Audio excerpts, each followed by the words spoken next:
Thank you, Dr. Weiss, for that excellent introduction. So I'm Dr. Perez. I'm one of the Pain Fellows.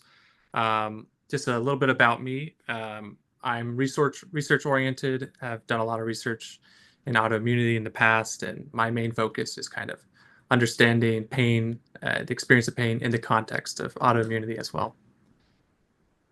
I think Dr. Weiss already went over this already, so I'll just skip through this slide.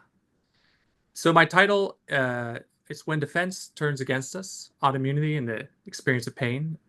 I'll mainly focus today on discussing what the immune system is in broad strokes, and then discuss pain in the context of very classic autoimmune disorders like lupus and rheumatoid arthritis. A couple of disclosures. I have no financial disclosures. And then in response to some questions later on, I may express some opinions, and they'll be wholly mine. They don't necessarily represent the Pain Division or Stanford Healthcare at Broad. So let's start off. What is the immune system? The immune system is a complex network of cells, tissues, organs, and the substances that those cells make that helps the body fight foreign invaders and other diseases.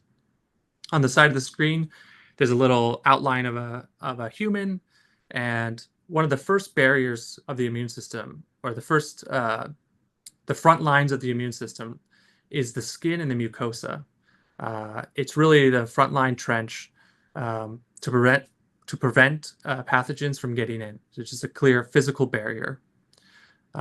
Behind that, there are a bunch of cells that kind of hang out in the skin, and they hang out in the mucosa, and they are just monitoring the environment for things that go awry. In the skin and the mucosa, if these cells occasionally will leave, and they'll go to the lymph nodes, and they'll hang out in the lymph nodes and kind of communicate with the other cells to see if there's something that the body should be alert to. And then finally, there are organs that make all of these cells, which is the bone marrow and the thymus.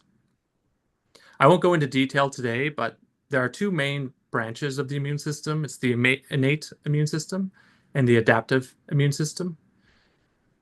Really, you can think of the innate immune system as the rapid response team, where they respond to clear patterns of cell damage or bacterial infections mainly, whereas the adaptive immune system is really like a tailored response. It's a slower response, but it's really tailored to the exact pathogen or bacteria or foreign invader that your body is fighting.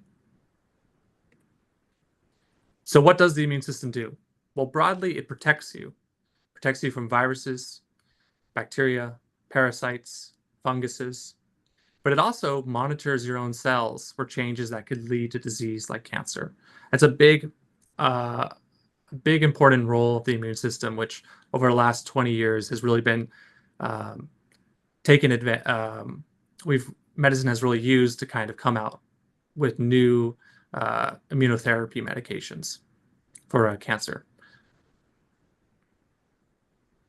And actually, on this note, I will note that today the Nobel Prize in Medicine was actually awarded to 3 researchers studying the immune system in the context of autoimmunity, and specifically these certain cells that kind of monitor other cells and monitor the immune system for being overactive and can dampen down the immune system. So it was just a little bit of a coincidence that I give this lecture, and just so happens the Nobel Prize is on something related to autoimmunity.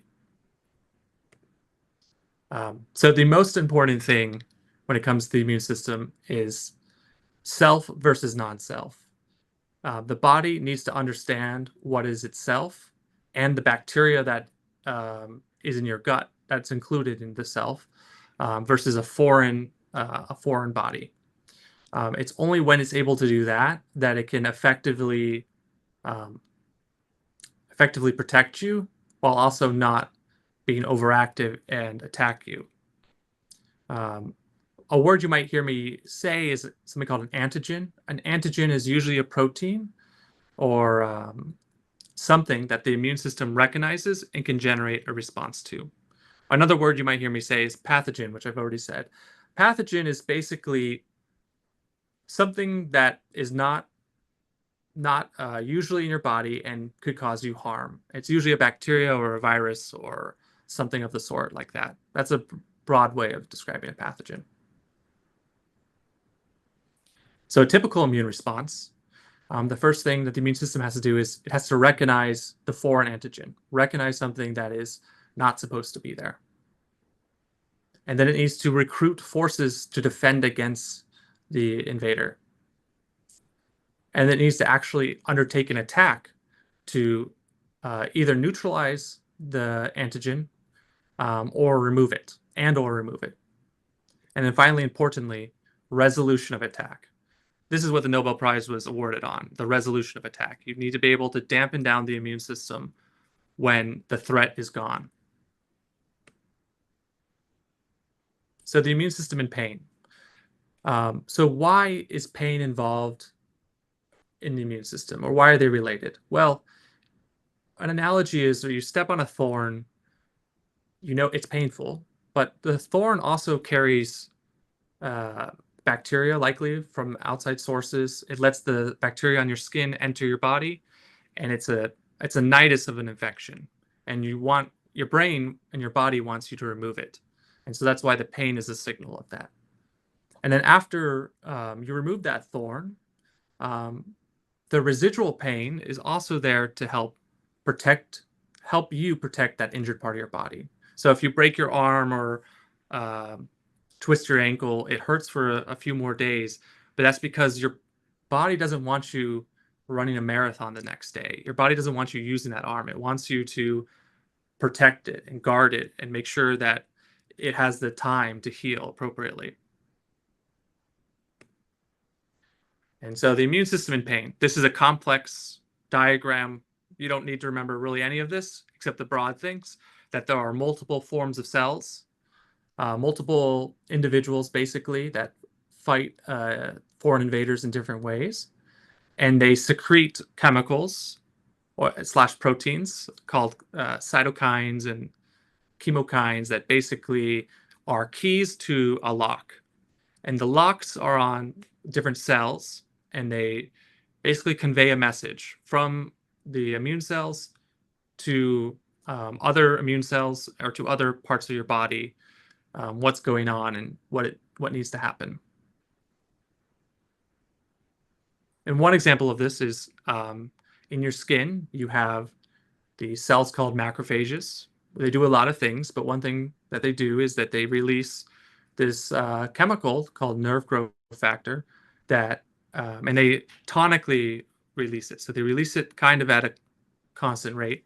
And this has been shown, at least in some data, that it helps set the pain sensitivity threshold for certain sensory neurons. So neurons that convey pain to your brain. These macrophages help kind of tell or kind of set the level of sensitivity of those neurons, at least in the periphery. And in a similar manner, another molecule called TNF alpha kind of prunes that or limits the growth of that sensory neuron and prevents too much sensitivity. Another example, and this is everybody's had experience with these cells and their mediators, is when you get the flu or you get a cold, or if you've had COVID-19, those really sore muscles, those are that pain and that soreness is delivered by a lot of these cytokines that are released by these sets of immune cells that cause swelling and cause increased sensitivity to the different nerves and everything. And it kind of all just interplays. And the main thing is, as I mentioned earlier, that the sensitivity draws attention to the site of infection and make sure that if there is something that's a nidus of infection, that you handle it. But the swelling, the pain also could be due to swelling, which is allowing for more immune cells to go there, at the site of infection or the tissue damage. And then, of course, there are cytokines or chemical mediators that help reduce pain and promote healing, which is something called IL-10, but you don't need to remember that.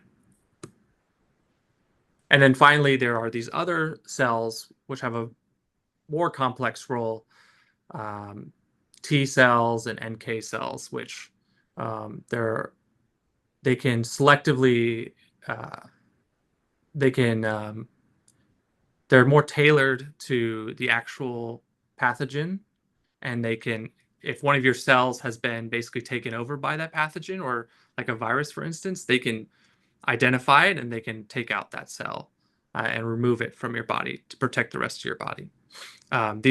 These T cells also are important for resolving the immune attack, dampening down the inflammation and everything. And then what I'm most interested in is another set of cells called B cells. B cells produce antibodies. I'm sure everybody's heard about an antibody in one way or another throughout life. When you get vaccines, a lot of your vaccines are checking titers of antibodies.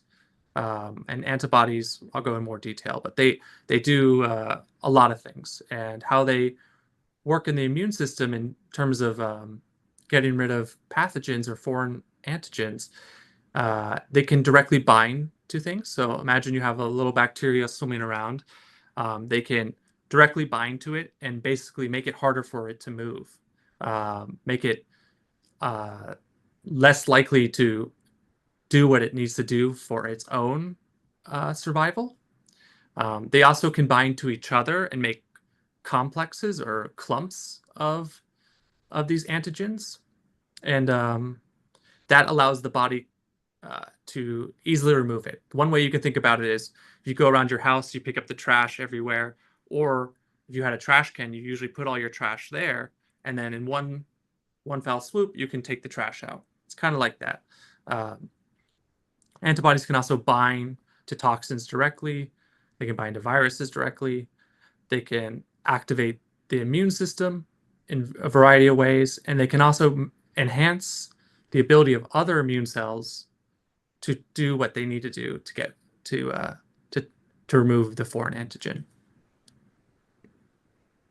And to summarize, they help other immune cells target foreign antigens. They disable and prevent foreign antigens from working. They can form complexes to allow the antigens to be easily removed, and they can also enhance the already existing immune response. I'll briefly touch on microglia because they have a complex role. There's a lot of research ongoing, but they do play an important role in pain. They're important for repair. They're in the central nervous system, and they interplay with neurons a lot. And there's a lot of evidence that has shown their role in the development of chronic neuropathic pain. But it's a very complex picture, and it's out of the scope of this lecture. So let's move on to autoimmunity. What is autoimmunity? Well, a simple way of describing it is your immune system recognizing what normally is a self-antigen as foreign. Or another way is that the immune response to a foreign antigen was not adequately resolved. So there's low-grade inflammation that is persisting, and for one reason or another, the resolution has not completed. And so autoimmunity and pain. Here's a list of the NIH's like 80 most common autoimmune disorders. At the top of the list is rheumatoid arthritis. It's a little bit small, so I hope you guys can see. But basically, it lists the most common autoimmune disorders in terms of incidence per 100,000 people. And then there's a column that says female ratio. It's a little bit misleading, but basically 50% means that men and women get the autoimmune disorder equally. And what you might notice, if you can read the screen, I apologize if you can't, but I'll tell you anyway, the vast majority of these autoimmune disorders disproportionately affect women. And this is very well known. And they can disproportionately affect women, not just 51%, it can be 85% or more. And all of these autoimmune conditions, they all have unique immune profiles and unique clinical manifestations. However, there's a lot of overlap between them, despite them having a classical set of manifestations that lead to diagnosis. So splitting it up between men and women, um, on the left of the screen, these are autoimmune conditions that predominantly affect men, and then on the other side is the autoimmune disorders that predominantly affect women. You can see that there's twice as many that predominantly affect women, and even at the bottom of the screen, the female ratio is only down to 73%. So this table is likely incomplete, and there's probably even more that predominantly affect women. So there's something, there's a sex association with autoimmunity. That is very well known. And a common thread of autoimmunity, from at least broadly what research has been showing for the past half century, is that there's autoreactivity. And in the past few decades, it's usually autoantibodies and or autoreactive T cells, which cause harm to patients. So it's very important to note that autoreactivity does not necessarily denote harm 100% of the time. There has to be other factors that co-occur with autoreactivity for harm to be done. Another common thread of autoimmunity is pain. A lot of these disorders, a significant proportion of individuals have pain. This is an even harder table to see, so I apologize. But basically, I underlined in red each disorder where there is pain, and this is from a review article. And then the reference for each individual study is just to the right of the associated with pain column. And you can see there's abdominal pain, there's muscle pain, there's neuropathic pain, there's joint pain, there's eye pain, there's a combination of all of those. And kind of what I want you to take away from this is that in the context of autoimmunity, pain is one of the symptoms.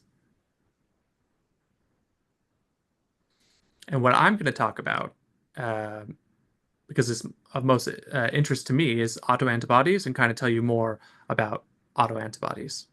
And what auto means is self. So autoantibodies are antibodies to self, that react or bind to your own protein.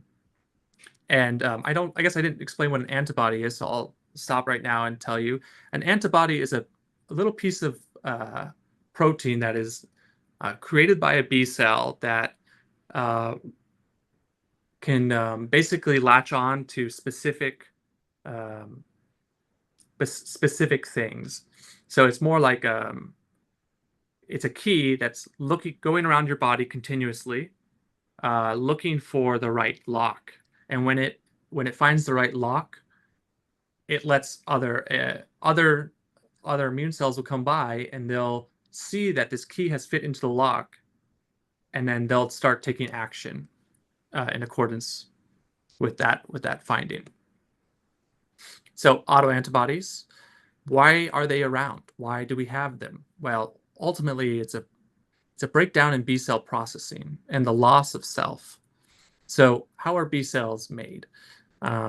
B cells, you start off with actually a lot of autoreactive B cells. They're in your bone marrow. You produce a lot, but these B cells, in order for them to survive and go into your blood and circulate, they need to pass college, and they need to pass elementary school. So what I mean by that is they go through tests, one in the bone marrow, and then they get tested in circulation as well. And they need to pass these tests to basically survive. Otherwise, they get removed. And what are these tests? Well, the test is to make sure, are you attacking yourself? So the B cell is presented with challenges. or checkpoints where your body just ensures that the B cell is not looking for your own proteins. And as long as it passes it, then it moves on its way, it goes into circulation. And in circulation, your body checks in again and just makes sure that, hey, are you looking for proteins that are actually belong to me, Richard? Or are you looking for the bacteria and the viruses that are out there? And typically, in the vast majority of time, in every single one of us, the B cells pass this process no problem. But occasionally, some of these B cells cheat on their exams, and they get through this process.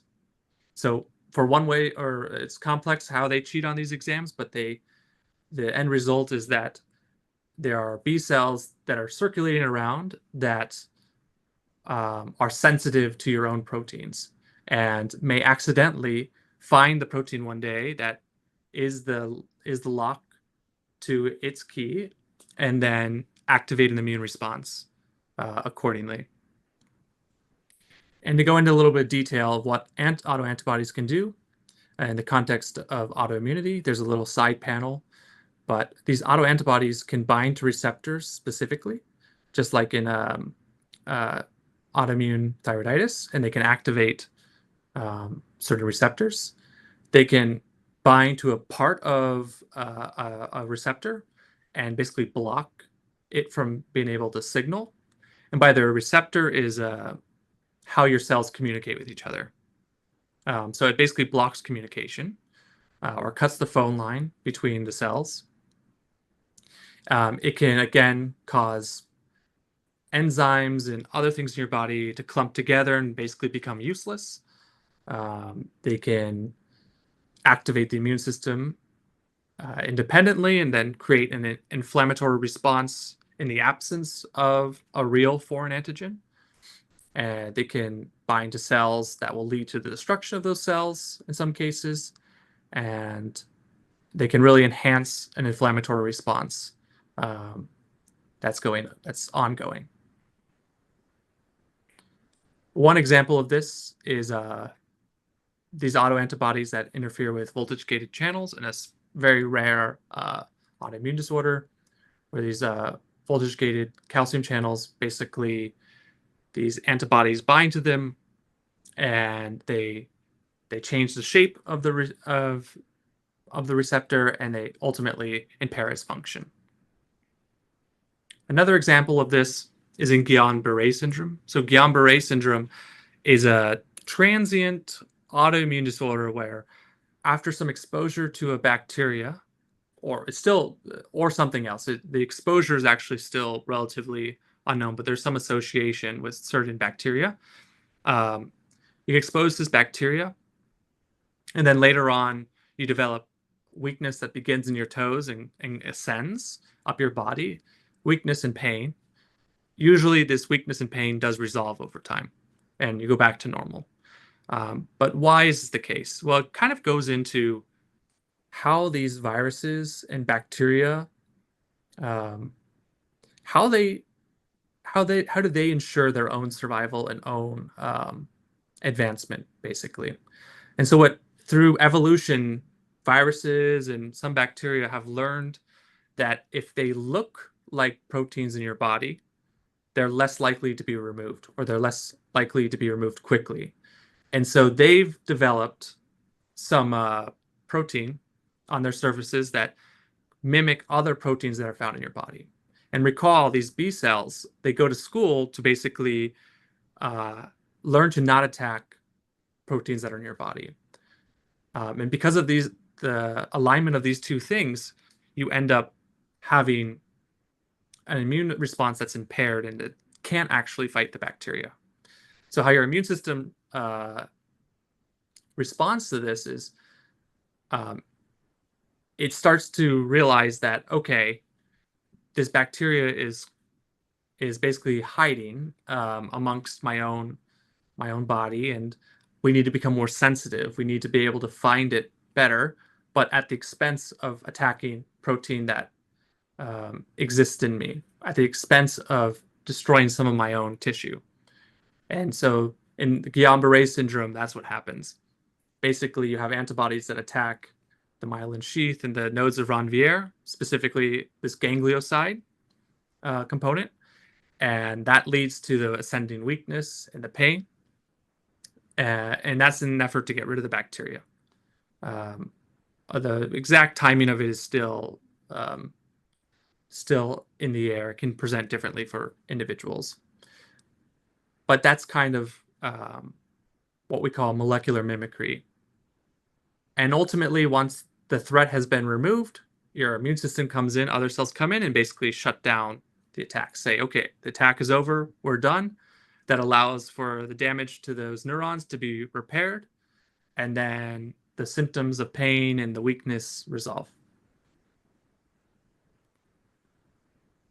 And then one more example is rheumatoid arthritis. These autoantibodies can bind to cells that break down bone, and they can lead to more bone erosion and also recruit more immune cells into that joint and create more inflammation. And so that's the summary, basically. What's the immune system? What is autoimmunity, and kind of the experience of pain, really in broad strokes. I did talk about autoantibodies. I just want to make it some words of caution is that, again, having a presence of an autoantibody does not necessarily mean it is harmful. Other factors that have to be right for this antibody to lead to harm and pain. And then some antibodies are non-specific. What that means is they can bind to multiple things, and if they're not specific, they can be meaningless. And that is even more true when they're not examined in the right clinical context. And that's it. Thank you.